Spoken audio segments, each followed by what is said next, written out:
한량이 없는 이 복음의 은혜를 이번 기회에 한 분 한 분 충만할 수 있기를 바랍니다. 아멘. 그래서 저는 사역을 하면서 복음학교를 해야 되겠다라는 하나님이 기도를 했는데 그런 마음을 주셨어요. 작년에는 열방복음 선교회를 하면서 하나님이 주신 마음이 어려운 교회들을 돌보고 격려하고 위로하라는 말씀을 주셔서 작년 1년 동안에는 뭘 했느냐라고 했을 때에 매 주일마다 36개의 교회를 돌봤어요. 그래서 많은 위로가 있고 기쁨이 있고 회복이 일어났어요. 그리고 2023년을 앞에 두고 제가 하나님 앞에 기도를 했어요. 금년에는 어떻게 해야 되고 뭘 해야 되겠습니까? 라고 하나님 앞에 기도했어요. 계속 위로하는 이러한 주일 예배를 해야 됩니까? 아니면 뭐를 해야 하나님이 기뻐하실까요? 하나님 하라는 대로 하겠습니다. 가르쳐 주세요 하고 기도했는데 하나님이 제게 주신 마음이 있어요. 복음이다. 복음으로 세워줘라. 하나님이 그 은혜를 종에게 주셨던 복음의 은혜를 그 복음의 감격을 그 복음으로 누리는 삶을 공유하면 좋겠다는 마음을 주셔서 1월달부터 첫 주부터 복음학교를 했어요. 복음학교는 한 교회가 한 달을 하는 겁니다. 4주를 하는 겁니다. 그래서 4주를 하는데 그 복음학교를 통해서 모든 사람들이 우리의 신앙의 본질이고 핵심인 복음을 가지고 살아갈 수 있도록 하는 것입니다. 한번 따라서 하겠습니다. 복음으로 지역에서 열방까지 복음을 전하여 모든 열방이 복음으로 살도록 하는 사역입니다. 복음학교 사역이 이런 사역이에요. 그래서 몇 주를 하느냐? 8주를 하게 됩니다. 제 첫 번째 오늘 첫 시간입니다. 복음이란 복음이 뭔가? 두 번째 시간 오늘 오후에 합니다. 예수님은 누구신가? 세 번째 강의 마귀에게서 구원하신 예수님에 대해서. 그 다음 네 번째 강의는 죄에서 구원하신 예수님. 그 다음 세 번째 주일 죽음에서 구원하신 예수님. 오후에는 하나님의 비전에 대해서 합니다. 마지막 주 네 번째는 복음의 제사장의 직무를 하십시오 라고 하고 또 마지막 8관은 뭘 하느냐? 직접 지금까지 배운 복음을 전하는 거예요. 전하는데 여러분들이 경로당이나 복음 현장에 가서 전하면 좋지만 지금까지 배웠던 훈련의 복음의 액기스와 핵심을 여러분들이 한 달 동안 기도하시고 이제 마지막 주일날 네 번째 마지막 주일날 그 분들을 초청해 오셔야 돼. 복음학교를 하면서 가족이든지 이웃이든지 친척이든지 누구든지 이번 복음학교에 모시고 가서 반드시 복음을 받고 구원을 얻게 되겠다 하는 전도 대상자가 있으면 마지막 주일날 모시고 올 거예요. 그러면 제가 그 시간에 복음만을 전하는 거예요. 복음의 핵심적인 내용을 전하는 거예요. 그래서 이러한 강의가 8번에 걸쳐서 진행이 됩니다. 받아 쓰려고 하지 마십시오. 강의가 끝나면 강의한 PPT나 동영상이나 이 모든 것이 유튜브상에 다 올라갑니다. 또 여러분들 개인적으로 다 줄 겁니다. 그러면 요새 핸드폰으로 제가 강의했던 것을 다시 볼 수도 있고 강의한 것을 가지고 다른 사람에게 복음도 전할 수 있는 내용들을 모든 자료들을 다 드릴 겁니다. 그래서 복음에 집중만 하시고 하시면 되겠습니다. 자, 오직 복음이 필요합니다. 복음 아니면 교회나 개인이 살 수가 없다는 것입니다. 복음이 왜 필요한가? 옥하는 목사님의 절절한 아주 바울이 엄격하게 경고하는 말씀이 나옵니다. 나중과 같이 단정히 행하라. 방탕하지 말고, 술 취하지 말고, 혼란하지 말고, 고생하지 말고, 쟁투하고 시기하지 말고, 오직 주 예수 그리스도로 옷 입어라. 이 얼마나 무서운 충고입니까? 예수를 믿는다고 교회를 드나들면서도 잘못된 사람들이 너무 많았어요. 복음을 다시 전해야 되겠다고 하는 바울의 심정이 있었던 것입니다. 역사가 오래된 교회일수록 무엇이 죽어있습니까? 복음이 죽어있어요. 겉으로 보기에 화려한 교회일수록 복음의 메시지가 너무나 힘을 잃어버린 것을 우리는 봅니다. 십자가 앞에서 다시 한번 깨어져야 될 사람이 교회 안에 있고, 하나님의 사랑 앞에 그 굳고 변화한 마음이 넘어져야 할 사람이 바로 교회 안에 있고, 예수의 이름 앞에 자기 자신이 완전히 살살 소화되냐 은혜를 담아야 할 사람이 교회 안에 있고, 예수의 복음이 전파될 때 성령의 역사를 한번 읽고 그 안에서 다시 깨어나야 하는 사람이 교회 안에 있고, 예수를 믿는 사람의 복음이 얼마나 필요한가? 믿음이 좋다고 소문난 로마 교회의 믿음이 좋다고 소문난 사랑의 교회의 복음이 얼마나 필요한가? 믿음이 든든해지면 그 다음에 구원의 감격이 옵니다. 의심하는 사람이 믿음이 갖고 있으면 구원받은 기쁨이 찾아옵니다.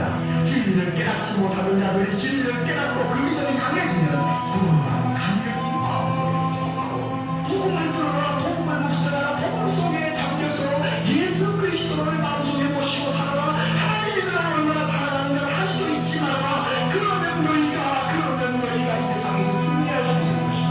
너희 눈이 밝아져서 날마다 예수 말씀을 바란다. 너희가 눈이 밝아져서 날마다 십자가를 바라보며 가까이 다가가기를 바란다. 오늘 이 자리에 앉아있는 사랑하는 형제자매 가운데서 많은 분들이 복음으로 다시 깨어나야 할 위치에 있다고 저는 생각합니다. 안다고 하는 마귀의 생각을 부딪히십시오. 또 그 말한다고 하는 마귀의 음성을 부딪히십시오. 여러분은 이 감격이 식어있는 사람들이, 우리 모두에게는 복음의 감격, 구원의 감격을 회복해야 될 절실한 필요성을 느끼고, 그 감격만 쏟을 수 있다면 세상 아무리 더럽고 숨막혀도 우리는 영역이 입고 살 수가 있습니다. 여러분, 예배만 보고 그냥 가실래요? 예배만 보고 그냥 나가십니까? 아니요, 그래서는 안 돼요.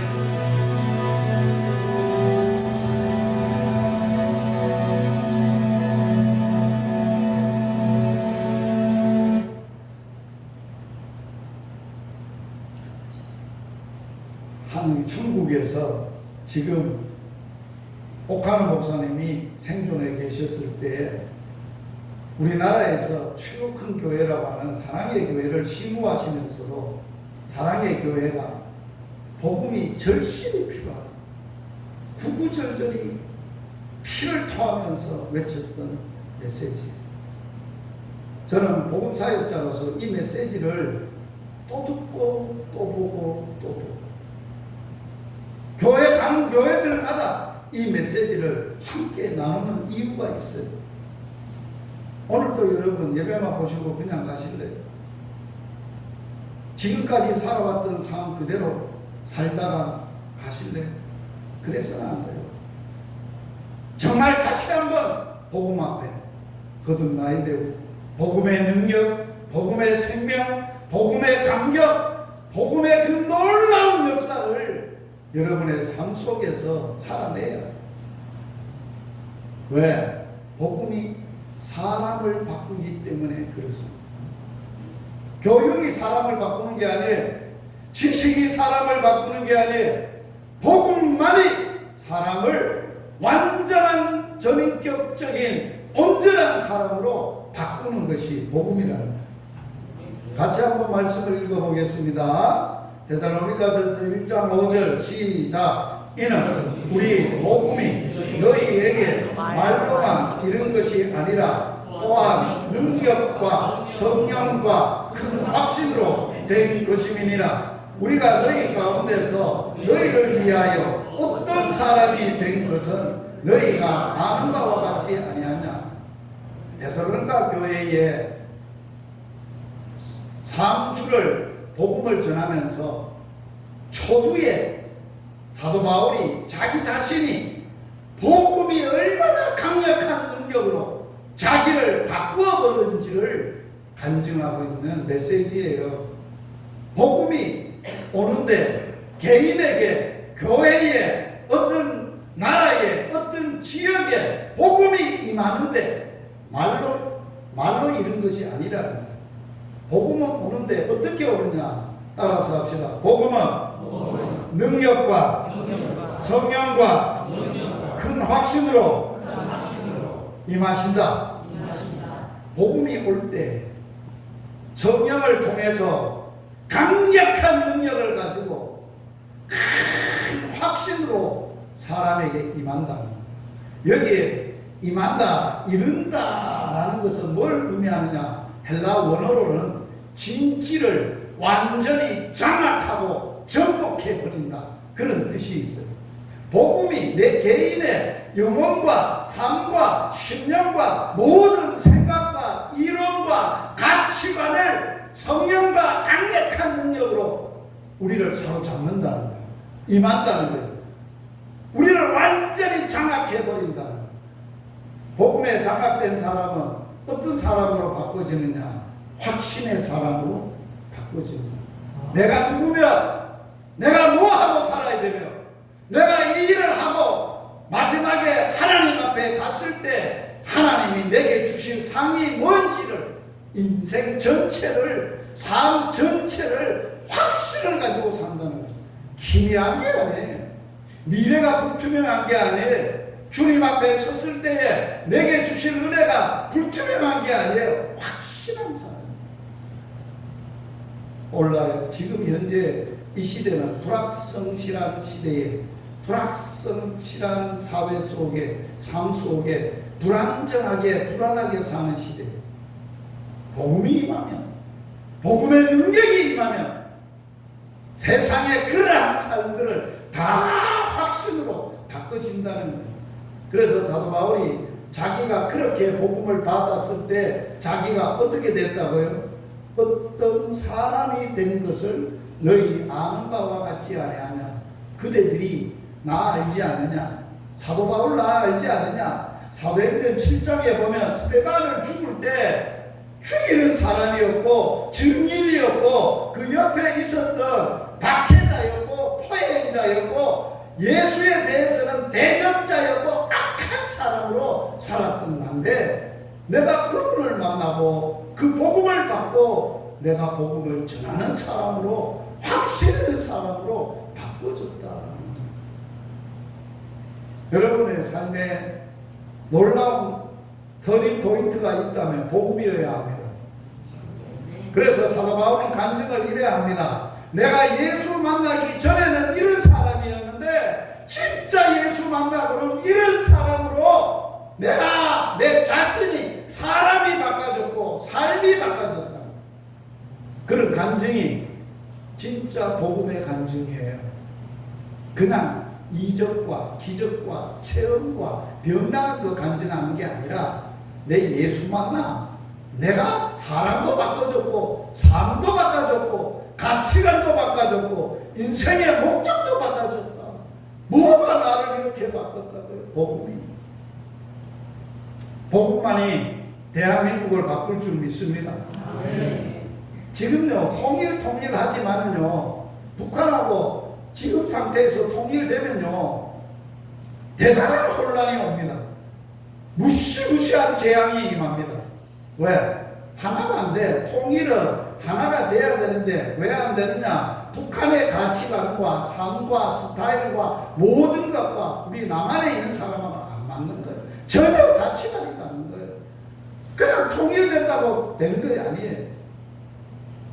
자, 통일을 위해서 연방제로 통일하자. 그거는 정치적인 이론이에요. 그거는 통일되기가 어려워요. 그러면 그 정치에 안 맞는 사람은 다 숙청돼야 돼요. 얼마나 피비린내 나는 통일을 두고 일이 벌어질 거예요. 그러나 북한도 남한도 예수 안에서 복음으로 통일되면 온전한 통일, 완전한 통일이 될 줄 믿습니다. 그런 통일이 되도록 기도해야 돼요. 다음 주 한 주간이 복음 통일 컨퍼런스를 하는 주간이에요. 에스더 기도운동에서 그 강의를 해요. 거기에 유튜브로 여러분들이 그러한 이야기를, 그러한 강의를 들을 수 있어요. 목사님한테 유튜브 주소 달라 하면 줄 거예요. 놀라운 집회를 합니다. 왜 복음이 사람을 필요하냐? 사람을 바꾸는다. 모든 걸 바꾸는다. 복음으로 바꾼다. 또 왜 복음이 필요하냐? 복음만이 나를 구원할 수 있기 때문에 필요합니다. 자, 여러분들이 어떻게 구원을 받았습니까? 뭘로 구원을 받았습니까? 복음으로 구원을 받았지 않아요? 내게 누군가가 복음을 전해줬고, 복음을 가르쳐줬고, 복음을 믿게 해줬고, 복음을 믿도록 배후에서 눈물로 해산의 수고를 하고 애를 썼기 때문에, 그 복음 때문에 내가 구원에 이른 거 아니에요? 내가 노력으로 열심히 해서 잘해서 구원 얻는 거 아니거든. 바울은 이렇게 고백해요. 고린도전서 15장에 같이 읽어봅니다. 형제들아, 내가 너희에게 전한 복음을 너희에게 알게 하노니 이는 너희가 받은 것이요 또 그 가운데 선 것이라. 너희가 만일 내가 전한 그 말을 굳게 지키고 헛되이 믿지 아니하였으면 그로 말미암아 뭐를 받아요? 뭘로 받았어요? 복음으로. 내가 너희에게 전한 복음으로 너희가 구원을 받았는데, 그 복음을 어떻게 되는가? 알아야 돼요. 믿어야 돼요. 그 가운데 살아야 돼요. 그걸 지켜야 돼요. 그래야 구원을 받는 거예요. 그냥 교리적으로 복음을, 예수님이 십자가에 내 죄 때문에 죽었습니다, 죽었다가 3일 만에 다시 살아났습니다, 그거는 복음이 아니에요. 그래 구원 못 받아요. 알아요? 그거는 세례 받을 때에 형식적인 에 대한 교리적인 대답이고, 진짜 복음으로 뭐예요? 알아야 돼요. 그 복음 위에 서야 돼요. 서 있어야 돼요. 그 복음을 지키고 살아야 돼요. 그래야 구원의 확신을 가지고 살 수 있다는 거예요. 바울은 고린도 교회에 복음을 전했어요. 그 고린도 교회에 전한 복음을 받았던 교인들이에요. 그런데 다시 고린도의 교인들이 믿음에 흔들리고 세상에 휩쓸려 가는 걸 보고 저 사람들은 안 되겠다, 다시 회복시켜야 되겠다 해서 고린도 교회에 보낸 편지의 핵심이 뭐예요? 내가 너에게 전한 복음을 다시 알게 해줘야 되겠다. 여러분들 복음 알아요. 그런데 뭘 또 복음 학교를 해야 돼요? 여러분 안다고 해도요, 그 복음의 앞에 서 있어야 되고 굳게 믿어야 되고 굳게 지키고 살아야 되는데, 그러니까 다시 복음학교가 필요한 거라고. 그래서 여러분들이 그러한 것을 통해서 구원을 받기 때문에 그렇다. 그러므로 복음은 반드시 대물림 되어져야 합니다. 따라서 합시다. 복음은 반드시 대물림 되어야 합니다. 제가 복음의 일대에 우리 가문에, 안동 김씨 가문에, 우리 집안에 제가 복음의 일대에 위에 선조들은 예수 믿은 분이 안 계세요. 우리 할아버지가, 우리 아버지 말고 할아버지가 옛날에 천주교를 다니셨어요. 그랬는데 이제 우리 집안에는 아무도 예수 믿는 사람은 없어요. 그런데 제가 복음을 받고 예수를 믿고 첫 일대가 됐어요. 그래서 예수 믿었다고 집안에서 안동 김씨 가문에서 호적에 판다는 거예요. 나가라는 거예요. 우리 집안에는 예수 믿는 사람이 없어요. 그래 나간다 했어요. 내가 저놈 봐라, 집안에서도 쫓아낸다 그래도, 호적에 판다 그래도, 족보에 없앤다 그래도 깜빡도 안 하네.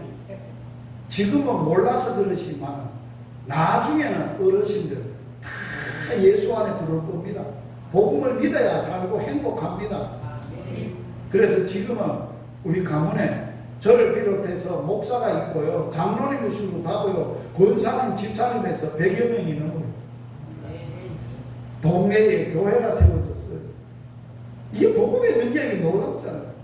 내만 잘 먹고 잘 살고 내만 구원받았으면 끝인가요? 내가 낳았던 눈에 넣어도 안 아픈 그 자식 어떻게 할 거예요? 예수 모른다면 어떻게 할 거예요? 그걸 두고 눈을 감을 수 있어요? 내 사랑하는 형제들, 예수 모른다면 그걸 놔두고 내가 천국 갈 수 있어요? 대물림 해야 돼요. 저는 어려서부터 그런 마음이 있어서 아들이 셋이에요. 남자 둘, 딸 하나인데 어려서부터 키우기를 뭘로 키우느냐, 앉혀놓고 복음부터 가르쳤어요. 제가 예수님이 어떤 분인가를 가르쳤다. 그랬더니 많은 그놈들이 복음을 받고 아버지로부터 복음을 대물림 받고 그놈들이 다 아버지처럼 복음으로 사는 사람이 됐다는 거예요. 내가 딴 거는 물려줄 게 없어요. 목사가 뭐 자식들한테 자동차를 줄 겁니까? 아파트를 줄 겁니까? 뭐 집을 줄 겁니까? 줄 게 없어요. 그런데 그거 다 하나 안 줘도 복음만 줬더니 다 해결하고 살아. 할렐루야.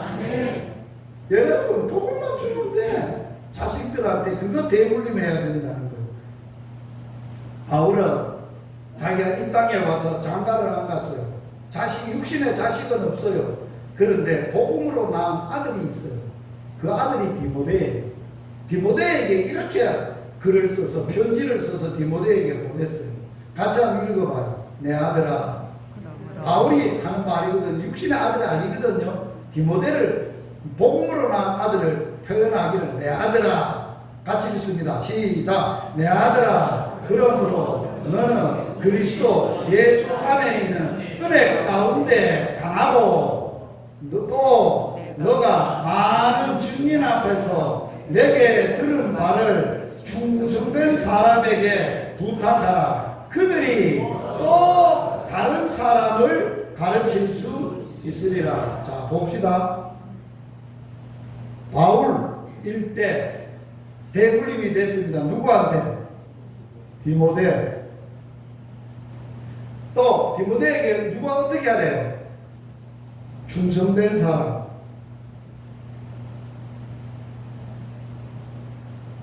또 누가 나와요? 다른 사람.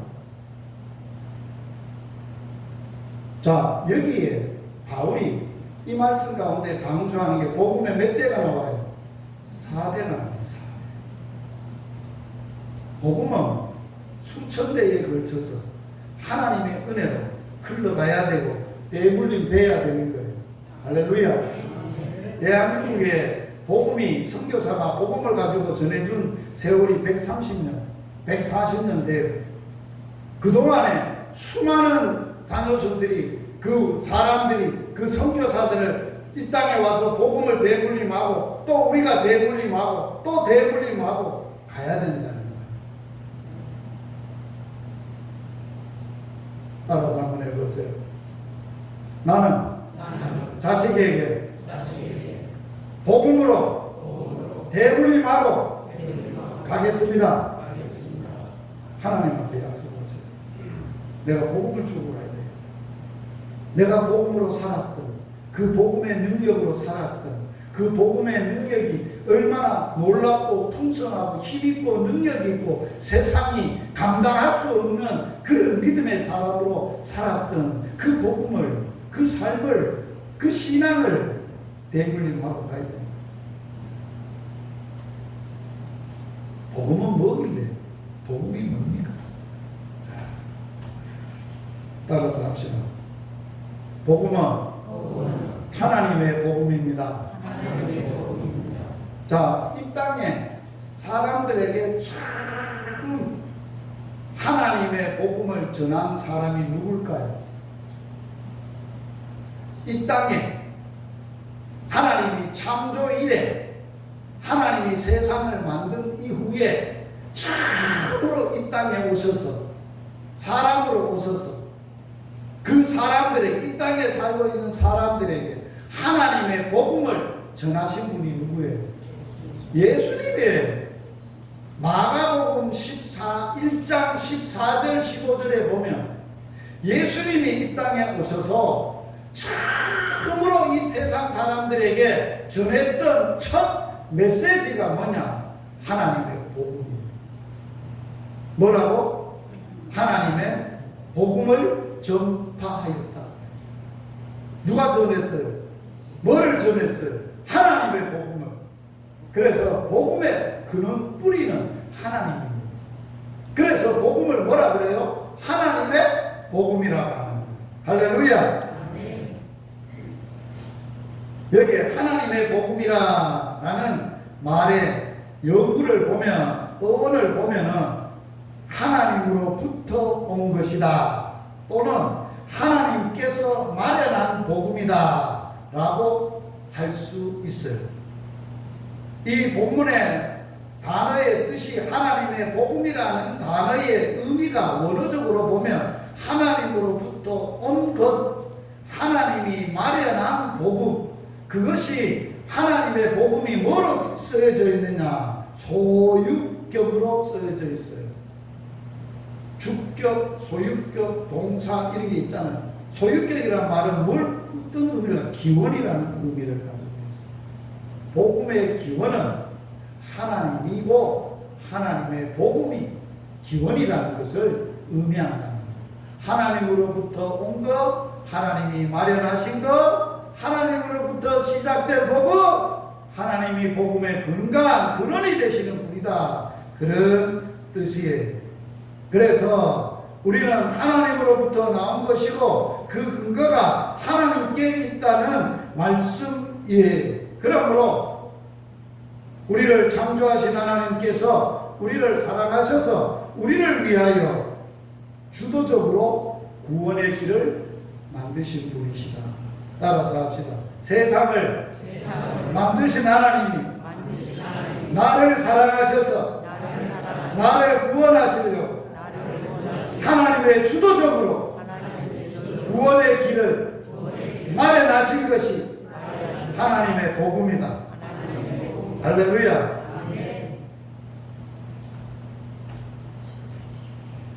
요한복음에 보면 이렇게 이야기했습니다. 하나님이 세상을 이처럼 사랑하사 독생자를 주셨다 했는데, 요한복음 3장 16절에 이처럼이란 말을 원어의 뜻은 너무 또 아주 라는 말입니다. 그러니까 하나님께서 세상을 그리고 우리를 너무너무 아주 사랑하셔서 예수님을 주셨다는 것입니다. 왜 하나님께서 우리를 이렇게 사랑하셨을까요? 왜 그랬을까요? 우리를 하나님의 형상대로 창조하셨고 우리를 하나님의 자녀로 삼으시고 아들로 정하시고 아들로 삼으시려고, 자, 창조하였다는 말은 만들었다는 말이에요.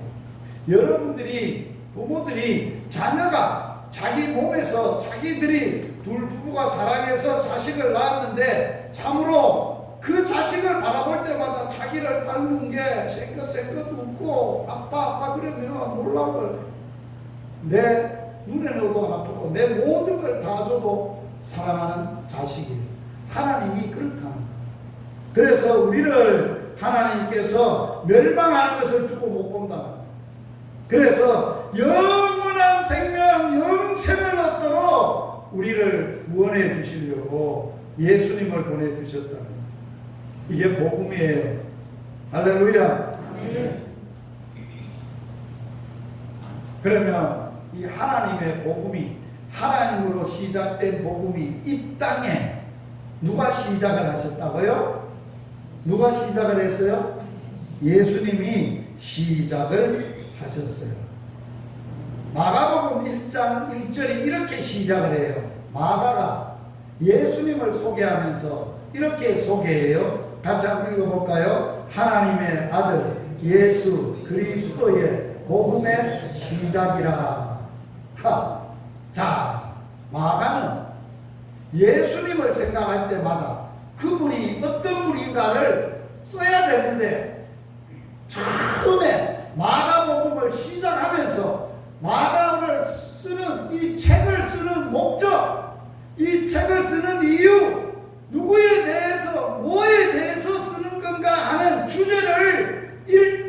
기록을 했다는 거예요. 그 1절에 뭐를 기록했다는 거예요? 하나님의 아들이고 그분은 예수님이시고 그분은 그리스도신데 그분이 복음인데 그분이 시작하셨다. 이렇게 우리에게 설명을 하고 있는 것입니다. 원문에는 1절에 동사가 없습니다. 동사가 없다는 말은 원문 그대로 번역하면 하나님의 아들, 예수, 그리스도, 복음의 시작입니다. 동사가 없습니다. 단순히 마가의 한 구절이라기보다는 마가복음의 주제요, 또한 마가복음을 기록한 목적이라고 하는 것이 옳은 것입니다. 예수님은 복음의 시작이십니다.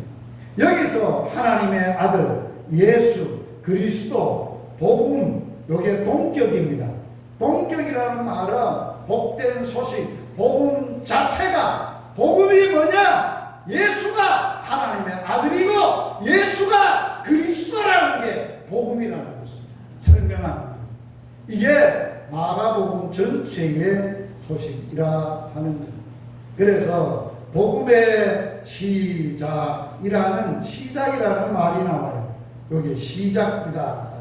시작이라는 말은 소유격이라는 말은 뭐를 나타낸다고요? 기원을 나타낸다고 했어요. 기원. 자, 오늘 본문에서 예수 그리스도의 복음의 시작이라는 이 헬라어 단어는 아르케라는 단어예요. 아르케라는 말은 태초, 시작, 비기닝, 원인이라는 뜻을 가지고 있어요. 자, 성경 창세기 1장 1절이 어떤 단어로 시작돼요? 태초에. 요한복음 1장 1절이 어떤 단어로 시작돼요? 태초에. 마가복음에 어떻게 시작된다고요? 하나님의 아들 예수 그리스도의 복음에 뭐라고?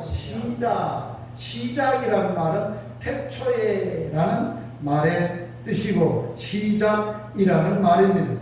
그래서 이 복음의 의미, 복음의 가치를 말씀하고 있는 것입니다.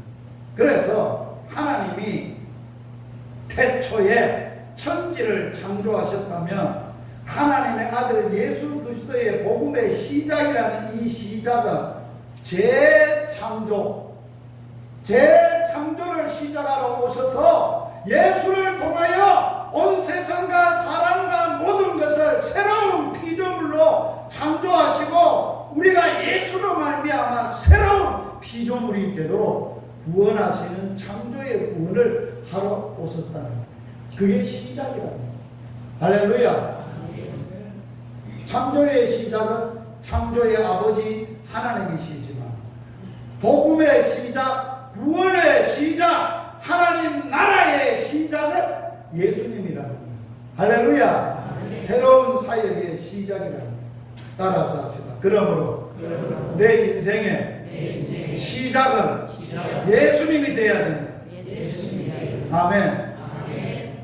내가 지금 그냥 출생해서 육신적으로 내 삶을 사는 게 아니라 내 인생의 진짜 새로운 출발, 전환점, 그 출발은 누가 돼야 되느냐? 예수님이 내가 만나서 그분이 내 인생의 시작이야.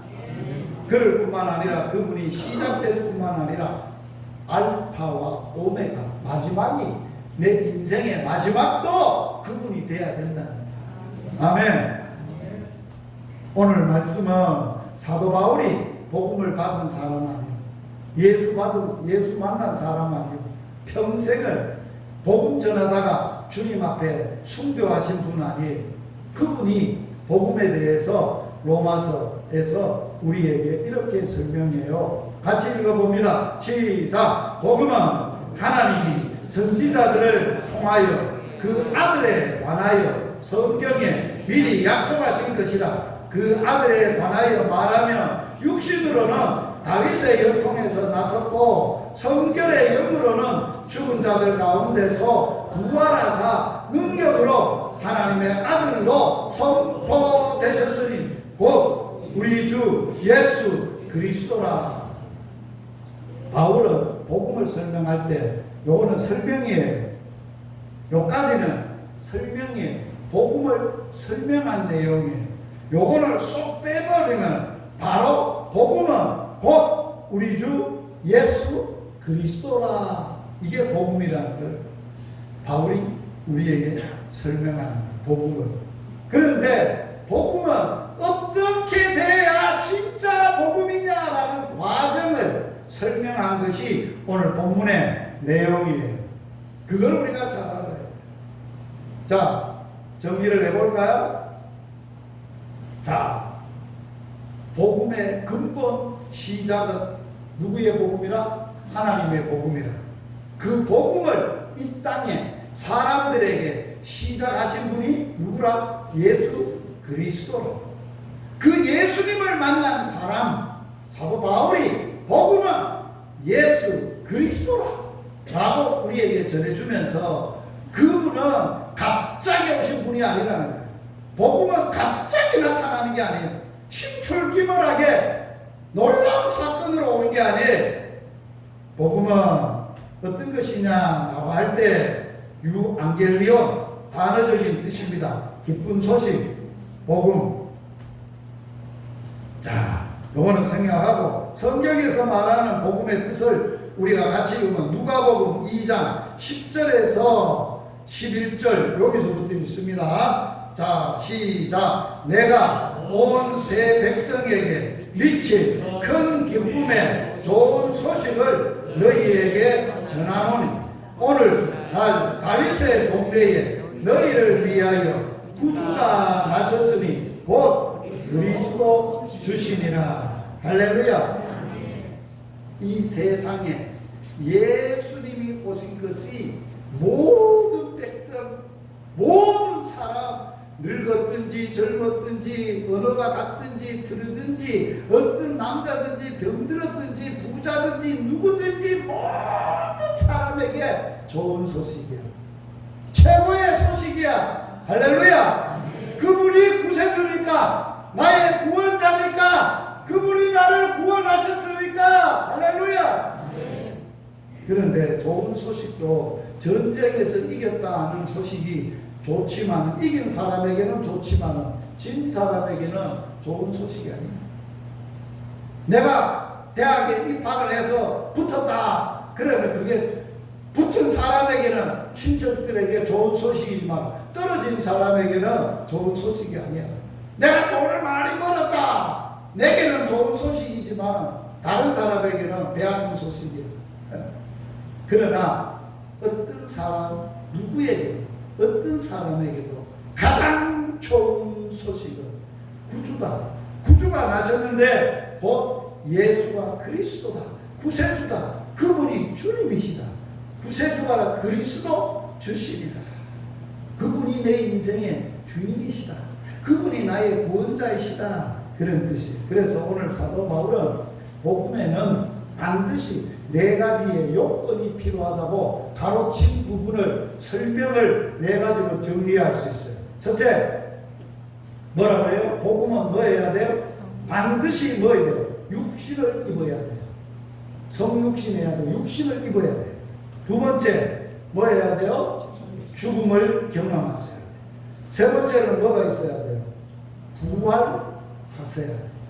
그리고 네 번째는 그분이 메시아임을, 그리스도심을 인정해야 되고 확신이 있어야 되고 전해져야 되고 증거되어져야 된다는 거예요.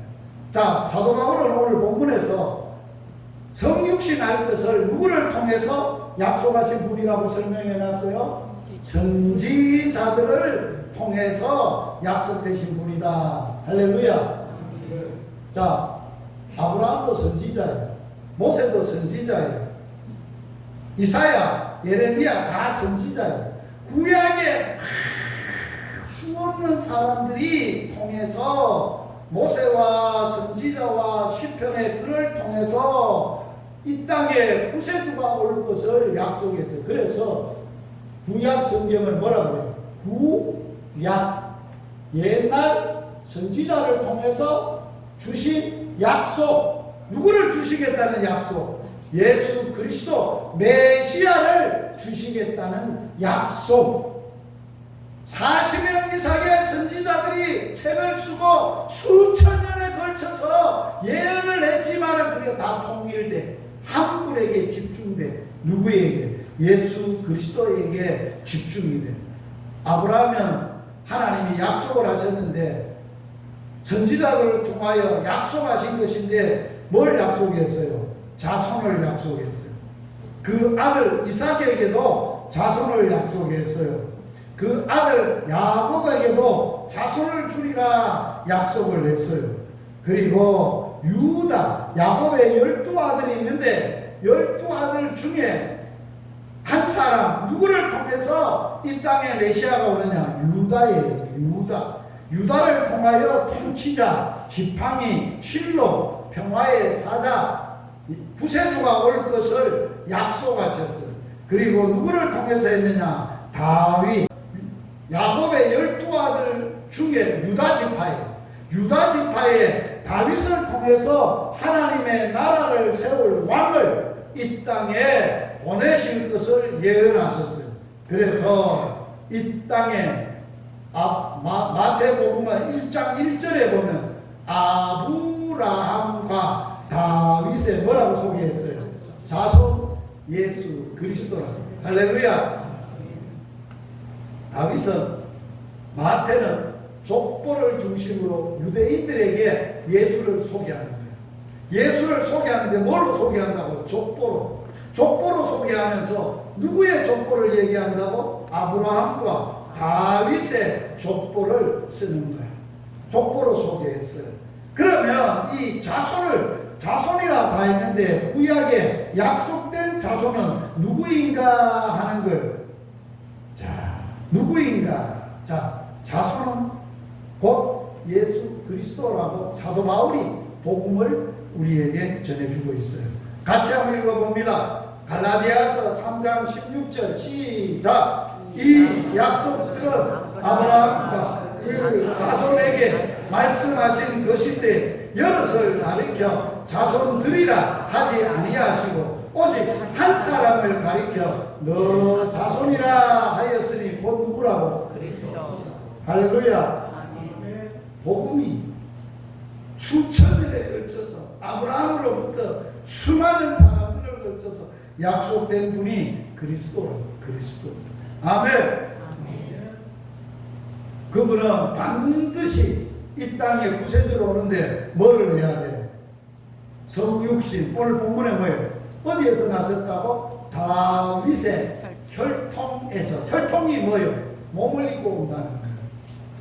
몸이 하나님이 인생을 구원하기 위해서 하나님의 능력으로 얼마든지 구원할 수 있어요. 그런데 반드시 하나님이신 하나님의 아들을 육신을 입어서 이 땅에 보내셔야, 구원자로 보내셔야, 누구를 위해서? 이 땅에 육신을 입은 사람을 구원하려고 사람으로 보내셔야, 사람이 되셔서 오셔야, 구원해야, 구원하는 일을 이루셔야 우리 사람인 우리가 느끼고 깨닫고 알까 해. 하나님은 영이신데 하나님의 능력으로만 다 해버렸으면 우리 인간은 알 길이 없는 거예요. 얼마나 하나님이 세밀하시고. 그래서 육신으로 보내시는데, 자, 예수님의 태어나심은 어떻다고요? 이러합니다. 육신으로 오시는 거예요. 마리아가 요셉과 약혼하고 동거하기 전에 성령으로 잉태가 되어서 태어나신 분입니다. 그러므로 예수님은 이 땅에 육신을 입고 오시되 사람과 동일한 방법으로 오시지 않았어요. 어떻게 오셨다고요? 우리 모두는 엄마 아버지가 있지만 예수님은 육신을 입고 오실 때 마리아 여자의 몸만 비루고 처녀의 몸만 비루고 하나님의 성령으로 잉태되어 오신 분이야. 할렐루야. 그래서 구세주가 되는 거예요. 문성의 구세주 아니에요. 이만희 구세주 아니에요. 이단들은 지가 구세주래. 지가 좋은 아버지가 버젓이 살아있는데, 지도 죄인인데 지가 구세주래. 속지 마세요. 아무리 기적을 해가고 이적을 해가 신출 기모란 이야기를 해도 구세주 아니에요. 성경에서 말하는 구세주는 예수님만 구세주예요. 왜 그럴까? 이유가 있어요. 예수님은 성령으로 잉태되어 오신 분이기 때문에, 자, 빨간 글씨만 읽습니다. 시작. 죄를 알지도 못하는 자, 그 다음 두 번째. 그는 죄를 범하지 아니하시고 자, 세 번째. 죄는 없으시고 네 번째. 그가 우리의 죄를 없애려고 나타나신 것을 그에게는 죄가 없나니 다섯 번째. 그리스도 예수 죄를 구원하시고 세상에 가셨습니다. 죄인을 구원하려고 몸을 입고 세상에 오셨는데 그분은 동일하게 뭐가 없다고요? 뭐가 없다고요? 죄가 있다면 구원자가 안 돼요. 죄 없으신 분이라. 믿습니까? 그래서 우리를 구원하시니까. 죄 없는 예수 피만 구원의 피지. 소피, 한소피, 사람의 피 더러운 거 안 돼요. 그래서 예수님은 십자가에서 읽어봅니다. 그 아들 예수의 피가 우리 모든 죄에서 뭐하게 하십니다. 할렐루야. 이걸 배울 거예요. 자, 두 번째. 성결의 영으로는 뭐 해야 돼? 죽어야 되지만은 반드시 뭐 해야 돼? 영으로, 성령의 성결의 영으로 부활하셔야 돼. 그래야 메시아가 되시는 거예요. 성결의 영으로는 죽은 자들 가운데서 부활의 능력으로 하나님의 아들로 선포되셨다. 그분이 예수 그리스도시다. 예수님은, 자, 원래 예수님은 뭐예요? 하나님의 아들이세요. 하나님이세요. 그분을 자신을 요한복음 14장에 뭐라고 소개했어요? 나는 길이요, 나는 진리요, 나는 생명이에요. 생명 자체가 오셨는데 그분이 죽을 리가 없어요. 죽지 않아요. 자, 죽음하고 생명하고 붙으면 누가 이길 거예요? 죽음이 이겨요, 생명이 이겨요? 예수님은 생명이시기 때문에 죽을 수도 없어요. 죽어도 안 되는 분이에요. 그런데 왜 죽었어요? 잘 들어보세요. 하나님의 아들이신 그분이 인간의 죄를 해결해 주시려고 자기 스스로 생명을 우리를 위해서 내주셨다는 거예요. 원래 생명은 죽을 수 없어요. 할렐루야. 그 생명이신 그분이 죽음에 자기의 생명을 내놓으셨고, 그리고 인간의 죄값인 죽음에서 죄의 삭은 사망이에요.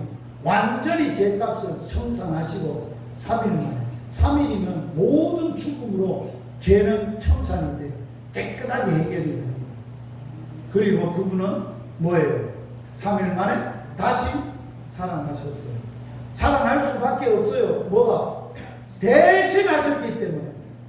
그분의 본연의 생명으로, 부활의 생명으로, 부활의 능력으로 이기셨다는 거예요.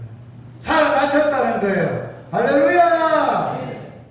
그래서 나는 부활이요 생명이다. 나를 믿는 자는 죽어도 살겠고 무릇 살아서 나를 믿는 자는 영원히 죽지 않는다. 너 이거 믿느냐? 여러분 이거 믿습니까? 이게 복음이라는 거예요. 그리고 하나님의 아들로 뭐 됐다고? 선포되셨다. 호리조라는 헬라 말인데 결정이 됐다, 지정을 했다, 임명이 됐다. 하나님이 선포하셨다, 알리셨다. 만인들에게, 인간들에게 인간의 죄와 죽음이, 인간이 구원받을 수 있는 길이 이 아들의 죽음과 부활을 통하여 하나님이 알려주셨다는 거예요. 할렐루야.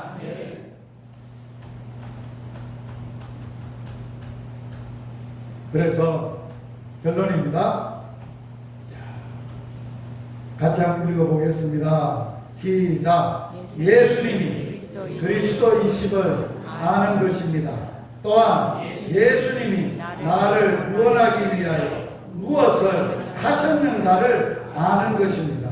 자, 우리의 신앙과 삶은 그분을 알고 그분을 알리는 것입니다. 이게 복음학교의 일과입니다. 그래서 우리의 결론은 그분을 알아야 해요. 안다는 것은 지식, 이론적으로, 교리적으로 아는 게 아니에요. 인격적으로 경험해서, 체험해서 그분을 더 깊이 알아가고, 그 알았던 그 놀라우신 그분만 있으면 행복한 그분만 있으면 모든 것이 다 해결되는 그분을 알지 못하는 자들에게 알리는 것, 전하는 것, 이게 복음학교의 핵심입니다. 기도하시겠습니다. 하나님, 우리 아빠 아버지, 복음학교를 금곡교회에서 하게 하여 주셔서 감사함을 드립니다. 하나님 아버지께서 함께 하시고 은혜를 다하여 주셔서 오늘 복음에 대해서 공부하게 하여 주셔서 감사함을 드립니다. 하나님 아빠 아버지, 복음학교를 통해서 한 분 한 분 예수님을 만나게 하여 주시옵소서. 예수님을 더 깊이 인격적으로 알게 하여 주시옵소서. 그분이 나의 복음이 되게 하여 주시옵소서. 그분이 되어 충분하게 하여 주시옵소서. 그분으로 행복해하며 그분으로 살며 그분을 전하는 삶을 살 수 있도록 하나님 축복하여 주시옵소서. 예수님 이름으로 축복하며 기도하옵나이다. 아멘.